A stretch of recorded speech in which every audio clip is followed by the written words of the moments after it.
इकबाल के साथ हमारे साथ खुदावंद की हमदो सना में चलूंगा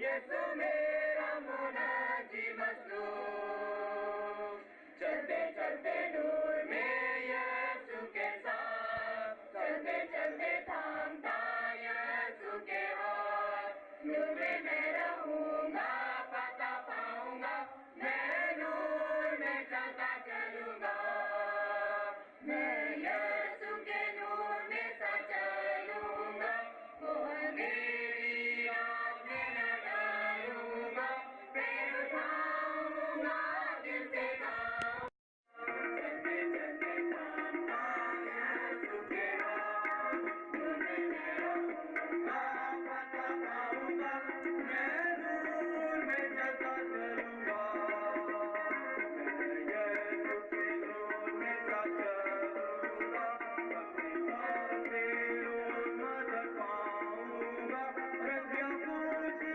हो या नसीब हो, यीशु मेरा मुनाजी मसलूब, चलते चलते नूर में यीशु के साथ, चलते चलते थामता यीशु के हाथ, नूर में रहूंगा पता पाऊंगा, मैं नूर में चलता चलूंगा, मैं यीशु के नूर में सा चलूंगा, वो अंधेरी रात में न डरूंगा, पैर उठाऊंगा दिल से गाऊंगा, यीशु मेरा मुनाजी मसलूब, चलते चलते नूर में यीशु के साथ, चलते चलते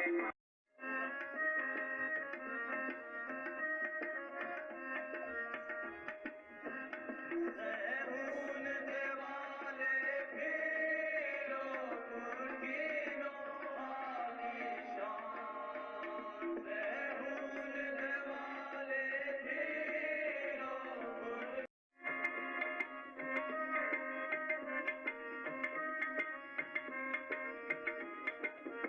महलों के सारे देखो ध्यान करो खुशी नाल, महलों के सारे देखो ध्यान करो खुशी नाल, सामने वाली खुशी लो अब सबको सारा, सामने वाली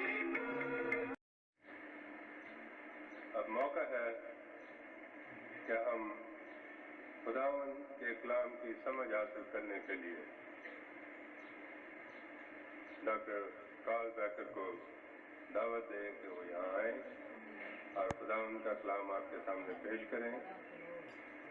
वो जर्मन जुबान में खुदावंद का कलाम पेश करेंगे और पादरी शालीम नासर उर्दू में उसका तर्जुमा करेंगे।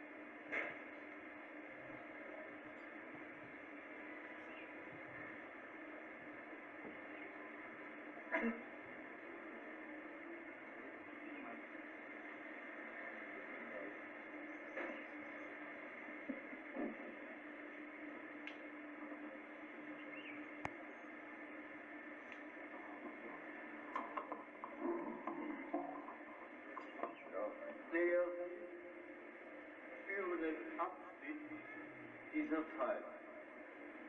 आज सुबह हम इस बात पे गौर करेंगे कि कभी कभार जैसे ये हवाला पढ़ा गया कि इनका क्या मकसद है।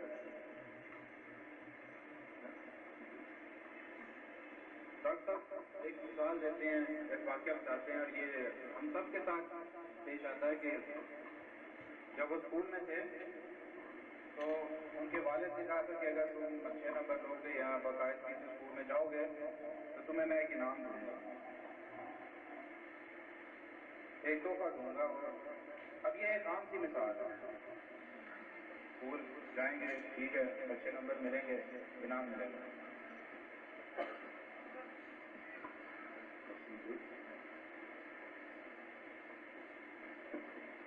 Die große Stunde der letzten Versammlung, darum geht es heute Morgen. लेकिन इस मिसाल में एक सादी सी मिसाल है, लेकिन इसमें दो चीजें हैं जो बहुत जरूरी हैं।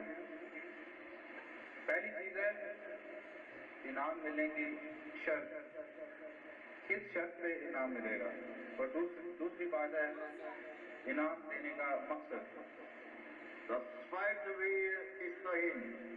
Siehe, das dritte kommt schnell. So begann Vers 14 des eben gelesenen Wortes. और ये वादा जो बाप ने अपने बेटे से किया था, ये वादा यानी ये अहद, इसके बाद डॉक्टर